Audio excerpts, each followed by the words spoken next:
gamit ang panggigipit, blackmail, or marahil pati torture. Ang hindi ko mapapatawad ay ang mga nasa likod nitong pag-iimbento ng mga ebidensya laban sa akin. May araw din po kayo. And what is the situation now in the Bilibid?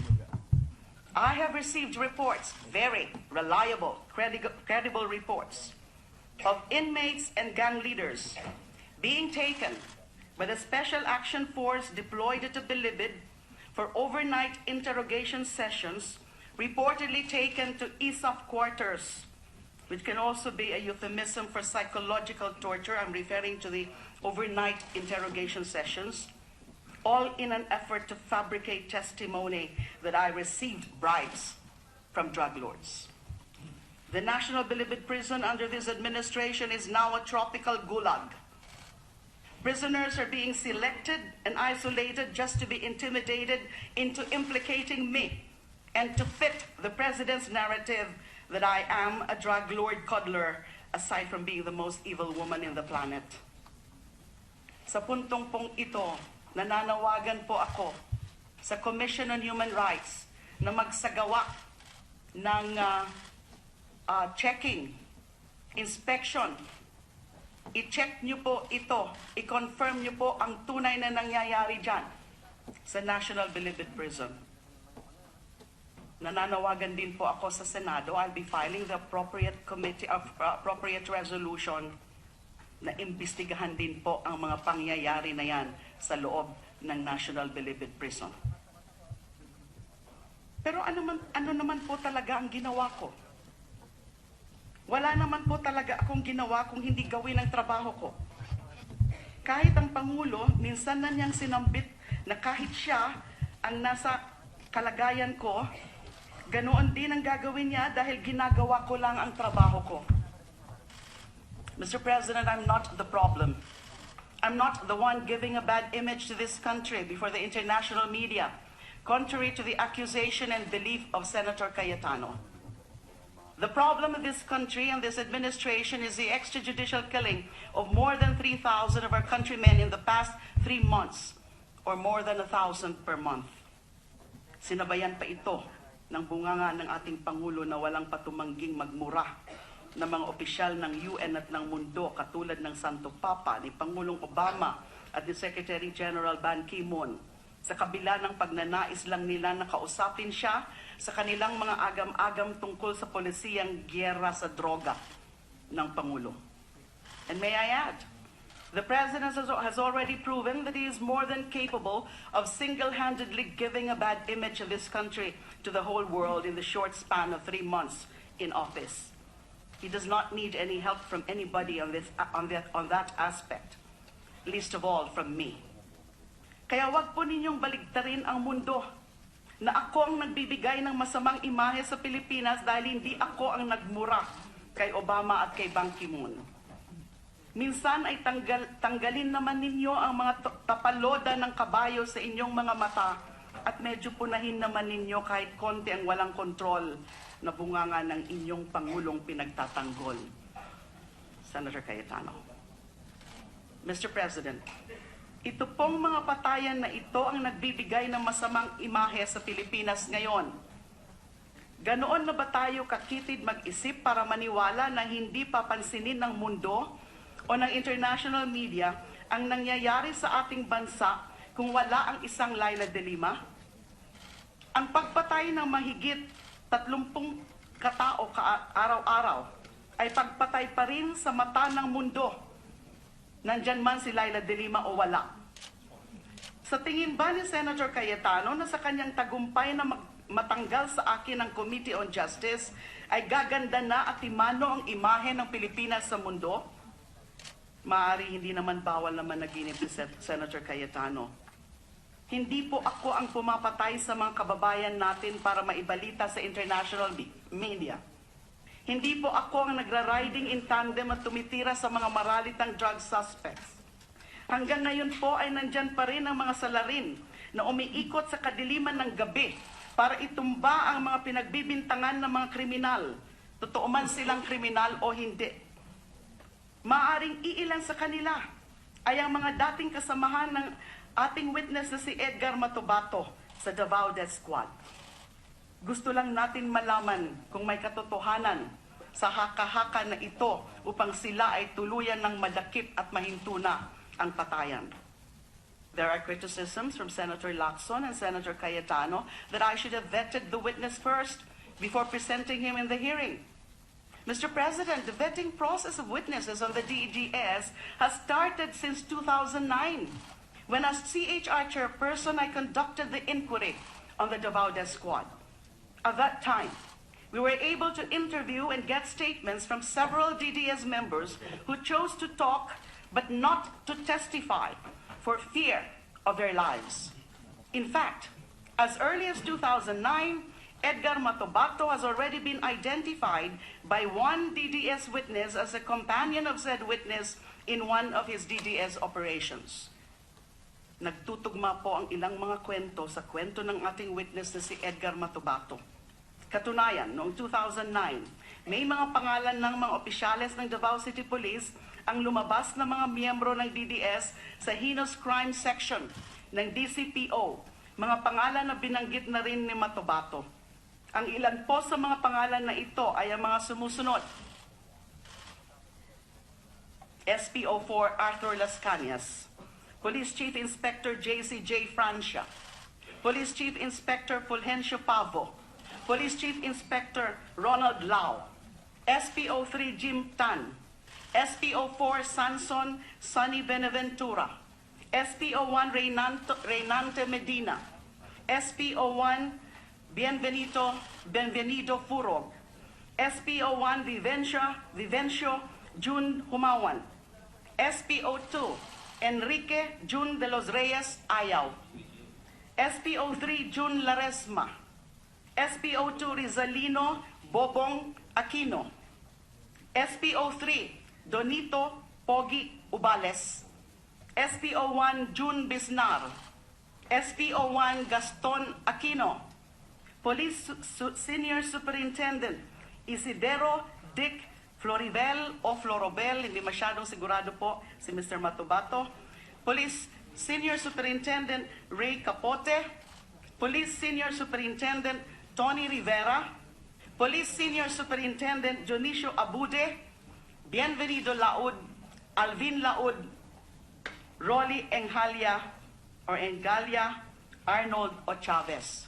Yung ilan po sa mga pangalan na yan na banggit ni Mr. Matubato nung kanyang testimonya noong Huwebes. Yung iba naman po na banggit niya sa akin nung akin po siyang in-interview bago ko po pinaharap dun sa hearing na yan.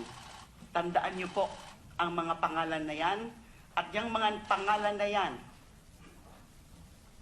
kung pwede po sana, kung nakikinig kayo, kung sino man sa inyo ang mga nakikinig, ay pag-isipan niyo na po, lalantad po ba kayo o magtatago na lang kayo. Mr. President, those names compose the core group of the so-called Davao Death Squad, according to witness Edgar Matubato. Malakas pong ebidensya ang testimonya ni Edgar Matubato. Hindi ito katulad ng drug matrix na nilabas ng Pangulo na walang gustong umamin sa NBI, PNP o PIDEA kung kanino galing sa kanila ang impormasyon na laman nito. Kung ang pamantayan ng ebidensya ni Senator Cayetano ay katulad ng drug matrix ng Pangulo na parang drawing lang ng isang 12 anyos na bata, di hamak na lampas-lampas naman ang testimonya ni Matubato sa pang 12 anyos na standard ng kanyang mahal na Pangulo. Kung minsan po talaga, ang pinakamahirap gisingin ay ang mga nagpapanggap na tulog. Mr. President, may mga binanggit na pong mga opisyal ng kapulisan ng ating witness. Nasaan na po ang mga opisyal na ito ngayon? Masarap pa ba ang kanilang tulog sa kabila ng mga binitawang testimonya ni Edgar Matubato? Kung nakakatulog pa sila, marahil sila ay inosente. Pero paano kung sila ay hindi inosente? The implication is that we have a group of serial killers and mass murderers right within the ranks of the organization which is supposed to protect and serve the people. I might be jumping to conclusions, But what if it is true, as claimed by Mr. Matobato? Was the action of the Senate yesterday, stripping me of my committee chairmanship, going to help to uncover the truth? Or was it part of the plan to hide the truth? I hope it's not the latter. I still bear a great amount of respect for my colleagues. I believe that their action yesterday was born out of an honest desire to diffuse the unnecessary political complexion of the investigation by choosing a more, shall we say, neutral and non-controversial senator to lead the investigation. At this point, I'd like to sincerely congratulate Senator Richard Gordon for having been vested with the vote of confidence of the Senate and for accepting the burden of investigating the current phenomenon of extrajudicial killings. I believe in his capability to carry out a serious probe into these incidents and get to the bottom of the killings. I watched his career as a senator several terms, and I am convinced that he possesses the integrity and the courage not to be cowed by the executive and act as a mere lackey of Malacanang. I believe that he is also capable of exercising that impartiality that Senator Cayetano has repeatedly drilled into our heads that I'm not capable of.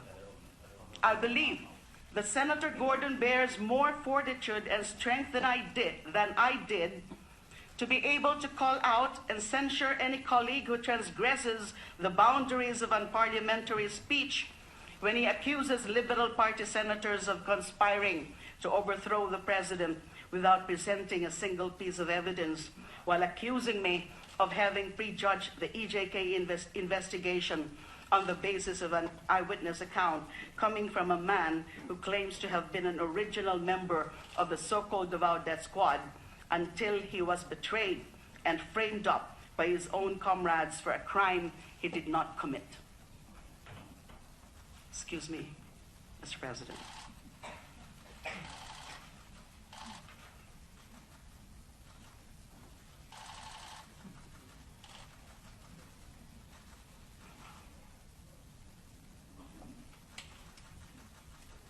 I am fervently convinced that with his experience and no-nonsense personality, Senator Gordon will be more able to throw out any attempt to badger, harangue, abuse, or otherwise malign a witness by misleading and forcing him to admit that the reason he is testifying is because he was recruited by the senators of the Liberal Party to trigger the ouster of the president and to put in Malacanang Vice President Leni Robredo, whom the witness admitted he barely knows.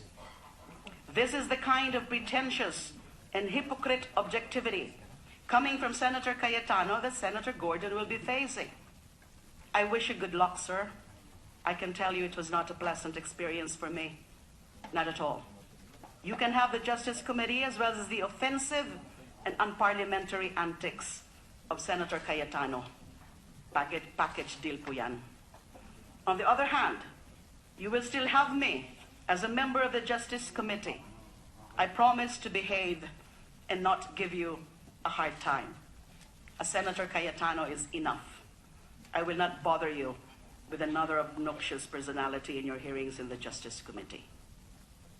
May nakausap po akong taxi driver noong isang araw. Ang sabi niya ay parang magulo na naman sa bansa natin, katulad ng pagkagulo ng bansa sa ilalim ng ilang mga nakaraang administrasyon. Patayan dito, bombahan doon, mga bangkay na naglipana sa daan, mga barilan ng mga riding in tandem, mga abuso ng mga kapulisan sa mga pag-raid at pagtukhang sa mga urban poor areas, etc. etc. Sa totoo lang po, wala akong nakausap na taxi driver. Ginaya ko lang po ang estilo ng pagkwento ni Senator Cayetano para patunayan niya na ang Pilipinas ay kasing safe na ng bansang Singapore. Sa totoo lang po, medyo nabilaukan ako sa sinabi na yon ni Senator Cayetano kahit nandoon na ako sa katahimikan ng aking opisina kahapon. Kasing tahimik at kasing ligtas na raw tayo katulad ng Singapore. Hindi pa po ako nakapunta sa Singapore.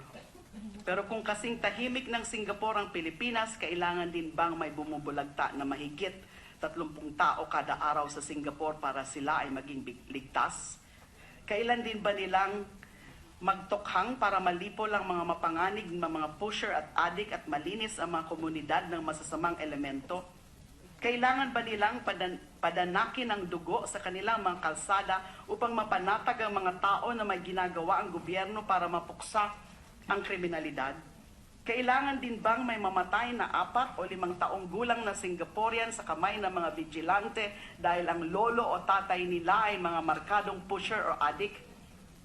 O ibang pamamaraan ba ang ginawa ng Singapore para mapanalig ang tao sa respeto, sa kaayusan at sa paghahari ng batas? Ang pamamaraan ng patayan para magkaroon ng katahimikan ay magdudulot lang ng katahimikan ng sementeryo. Papunta na po tayo doon dahil unti-unti nang pinupuno ng administrasyong ito ang ating mga sementeryo sa kanilang pagkibit balikat kung hindi man tahasang pag-engganyo sa isang marahas na landas tungo sa pagpuksa ng literal sa mga kriminal. The point is, Senator Cayetano wants to impress upon us the Singapore-like safety of our communities in the middle of all these killings with anecdotes.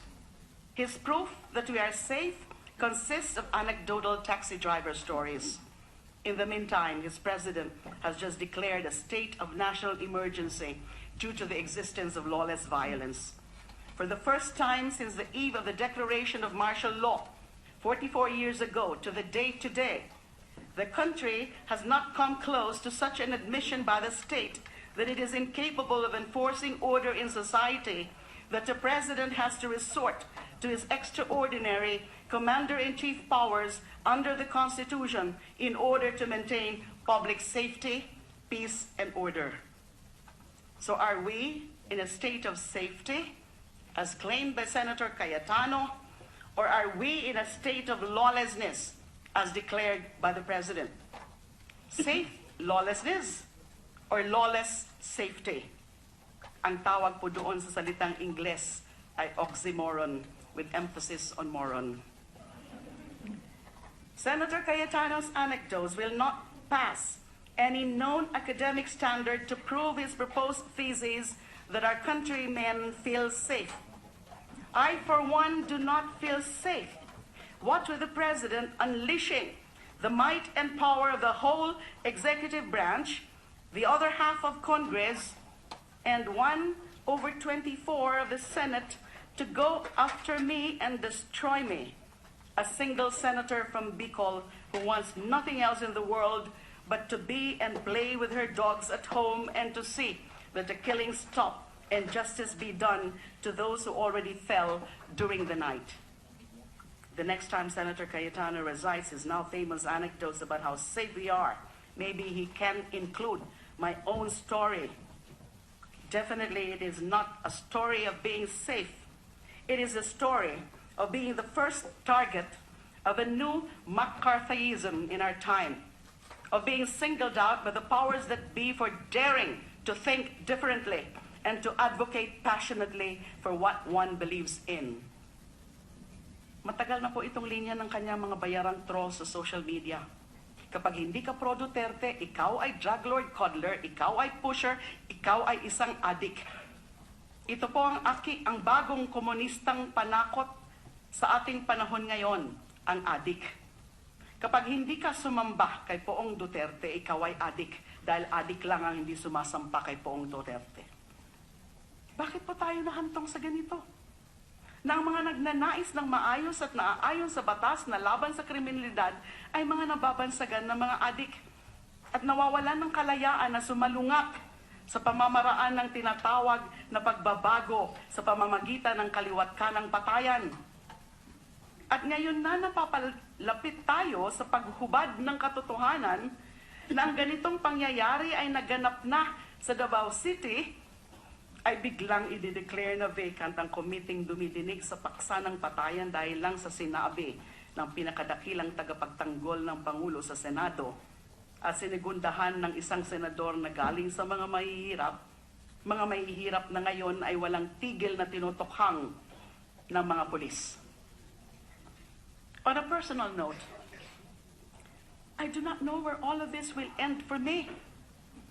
In the midst of the House inquiry, the Ethics Committee complaint, the election protest, the DOJ persecution, and the President's attacks.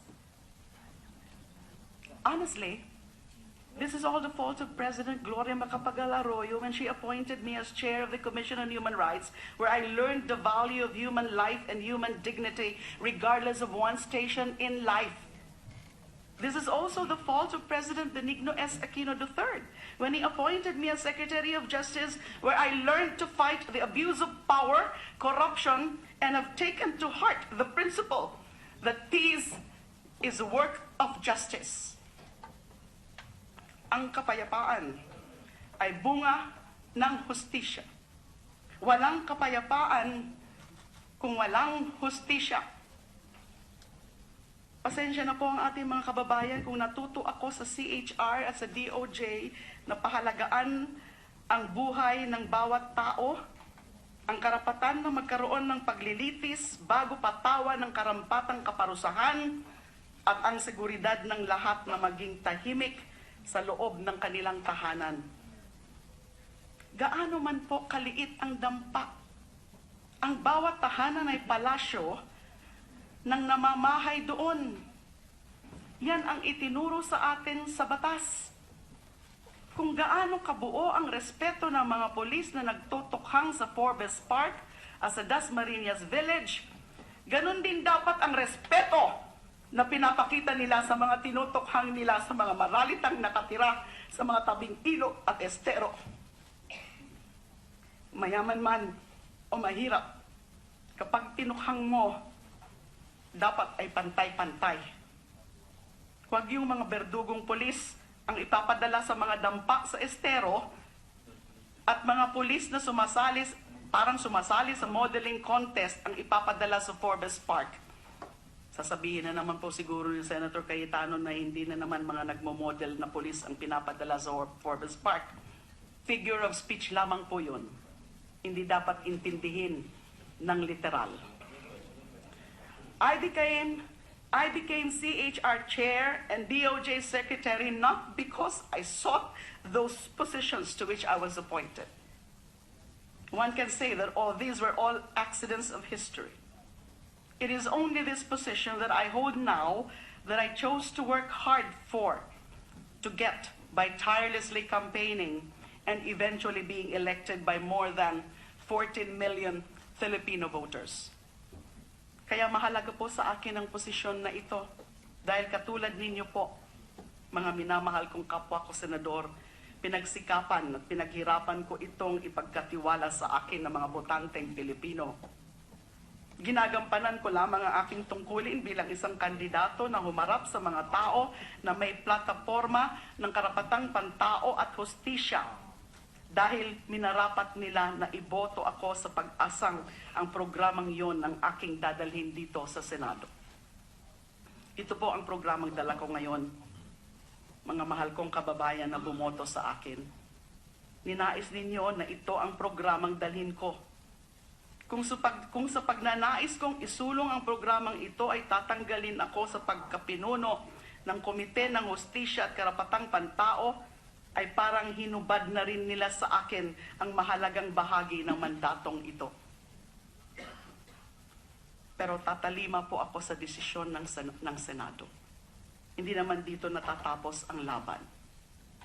Nag-iba lang ang anyo at posisyon ng mga magkakatunggali.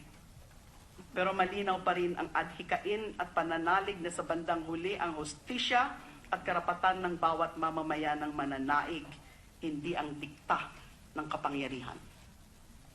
Sa Roma, noong unang panahon, pinagdiriwang ang mga general na matagumpay na sumakop ng mga ibang bayan sa pamamagitan ng isang parada kung saan nakasakay ang general sa isang karyote na hila ng 40 kabayo habang papasok sa syudad ng Roma. Sa likod niya ay isang alipin na may hawak na ginintuang koronang laurel sa itaas ng ulo ng general. Sa kahabaan ng prosesyon, walang ibang ginawa ang alipin kung hindi bumulong sa tenga ng general ng mga katagang respice poste hominem Arte Memento. Tumingin ka sa likod mo at huwag kalimutan na ikaw ay isa lamang tao. Hindi Diyos, tao. Tao ka lamang. Mr. President, my fellow senators, on the eve of the 44th anniversary of the declaration of martial law, we must remember that all power, no matter how seemingly absolute, is fleeting. What is permanent is truth and justice. Ang lahat ng kapangyarihan, gaano man kalawak ang nasasakupan, ay naglalaho rin sa panahon. Ang tanging nagtatagal sa habang panahon ay katotohanan at katarungan. Yan po ang sumpa ng mga may hawak sa kapangyarihan katulad natin. Maglalaho din yan sa daloy ng panahon. Pero ang katotohanan at katarungan ang mananatili.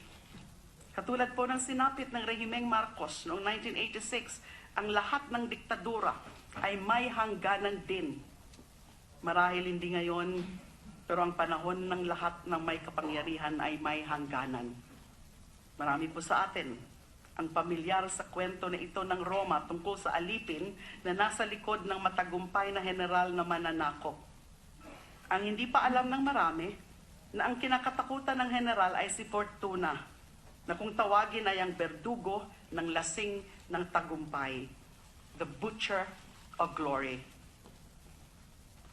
Meron na naman pong Roman terms dito para ho sigurado, may kodigo po ako na eksakto yung aking pagkakabikas. Iubetque eiusdem respicere similis medicina lingue ut sit exotara ot atergo fortuna gloriae carnitex. Pinagbabadyaan ng mga kataga ang matagumpay na general. Tumingin ka sa likod upang mapaamo mo si Fortuna, ang berdugo ng lasing na tagumpay.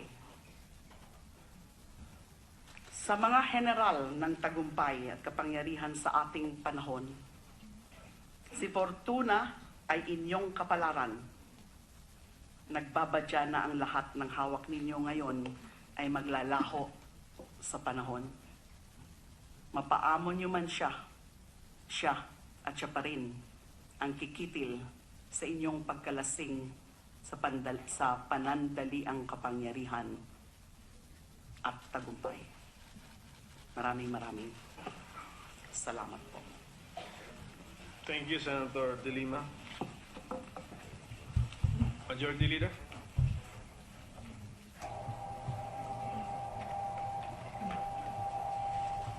Mr. President, if there are no senators who wish to take the floor, I move that we refer the speech of Senator De Lima to the Committee on Rules. There is a motion to refer the privileged speech just delivered by Senator De Lima to the Committee on Rules. Any objection? There being none, the motion is approved. Thank you, Mr. President. I would like to acknowledge the guests of Senator Manny Pacquiao, Mayor Carlo Jose Martinez and company from the city of Bogo, province of Cebu, Mr. President. Welcome to our guests.